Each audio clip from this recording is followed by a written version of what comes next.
पुतळ्याचं मुंबई येथे स्वातंत्र्यवीर सावरकर स्मारक परिसरामध्ये आज आगमन झाले आणि या ठिकाणी आपण छत्रपतींचं पण वंदन केले।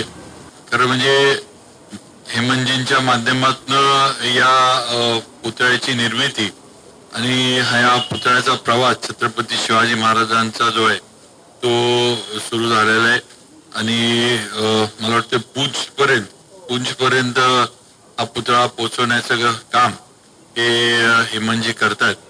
आणि आशिष भाऊंना पण माहित असेल, सुधीरजींनी जे मला सांगितलं की छत्रपतींचा हा पुतळा बनवत असताना त्यांनी हा डोनेट करण्याचा निर्णय घेतला आणि स्वतःच्या स्वखर्चातनं खरं म्हणजे त्यांनी हे सगळं केलेलं हे महत्वाचं आहे।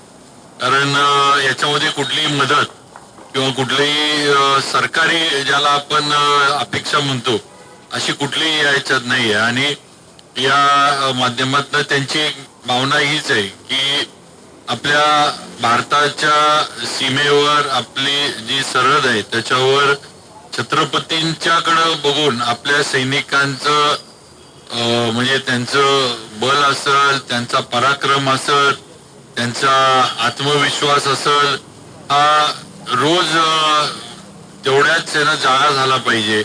आणि मला वाटतंय आज ज्याच्यासाठी छत्रपती शिवाजी महाराज आणि स्वातंत्र्यवीर सावरकर हे लढले, हे देव, देश आणि धर्म या तिन्ही गोष्टींसाठी आज सुद्धा आपला देश आपण सगळेजण लढतोय। आणि ज्याचा उल्लेख जगताप सरांनी केला की आज बालाकोट मधल्या ह्याचा पण आज दिवस आहे आणि मला वाटतंय पंतप्रधान मोदीजींनी पण हे दाखवून दिले की आपला देश आता खऱ्या अर्थानं छत्रपतींच्या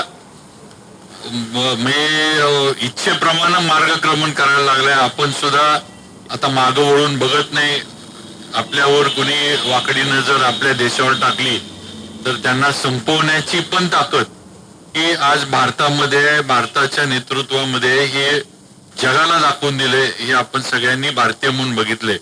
आणि या गोष्टीचा तुम्हाला, मला सर्वांना अभिमान आहे आणि नक्कीच हा कायम राहील अशी या निमित्तानं खात्री देऊ इच्छितो।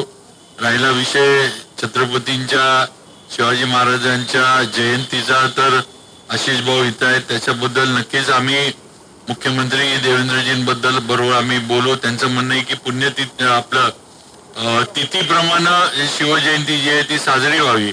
तर या बाबतीत नक्कीच आपल्या ज्या भावना आहेत या मुख्यमंत्री देवेंद्रजींपर्यंत मी, आशिष भाऊ आम्ही पोचवू एवढा आपल्याला या निमित्तानं शब्द देतो। आज हेमंतजींनी पण सांगितले की आग्र्याला शिवजयंती होतीये, पण आता त्याच्या पुढे जाऊन देवेंद्रजींनी आता पानिपतला सुद्धा जे मराठ्यांचं तिथलं जे काही शौर्य होतं आणि आज सुद्धा पानिपतला किंवा हरियाणामध्ये अनेक मराठे किंवा मराठी म्हणूया आपण, नुसतं मराठी नाही तर मराठी जे लढवई तिथे गेले त्यांचे अनेक कुटुंब तिथं आज सुद्धा स्थायिक आहेत। म्हणजे ते हरियाणाचे झालेले आहेत, आज सुद्धा त्यांना रोड मराठा म्हणून तिथं संबोधलं जातं। पण आज फार मोठ्या प्रमाणावर महाराष्ट्रातला मराठा समाज हा हरियाणामध्ये सुद्धा स्थायिक आहे आणि नक्कीच त्या दृष्टीनं देवेंद्रजींनी निर्णय घेतलाय आणि त्याचा पण तुम्हाला आम्हाला सगळ्यांना शिवभक्त म्हणून किंवा जी स्वराज्याची स्थापना छत्रपतींनी केली, त्याच्यानंतर संभाजी महाराजांनी त्याच्यासाठी आपले प्राण दिले, बलिदान दिलं आणि नंतर शाहू महाराज असतील, नंतर सगळेच स्वराज्यातले जे शाहू महाराजांनी नेमलेले पेशवे असतील, त्यांचे सर्व असतील, यांनी जे मराठी किंवा स्वराज्य रक्षण करण्याचं काम केलं, त्याचं हे सगळं जे आहे ते मला वाटतं पानिपत किंवा त्या ठिकाणी आज जे निर्णय राज्य सरकारच्या माध्यमातून देवेंद्रजींनी घेतले, जे तिथले आपला इतिहास, आपली जी त्या मातीशी असणार जे आपलं महाराष्ट्राचं जे नातं आहे ते कायम ठेवण्याचं काम या माध्यमातून देवेंद्रजींनी केले। मी जास्त वेळ घेत नाही, पण एवढंच सांगतो हेमंतजींना माझ्या वतीनं आपल्या सर्व महाराष्ट्रातल्या तमाम शिवभक्तांच्या वतीनं हार्दिक हार्दिक त्यांना शुभेच्छा देतो आणि त्यांना नक्कीच हे छत्रपतींचा आशीर्वाद त्यांना, त्यांच्या कुटुंबाला आणि त्यांच्या सहकाऱ्यांना कायम तुमच्यावर आहे. तुम्ही एवढं काम करताय. आज हा अश्वरूढ पुतळा असेल, मला वाटतं दुसरा आपण तिसरा आता आहे.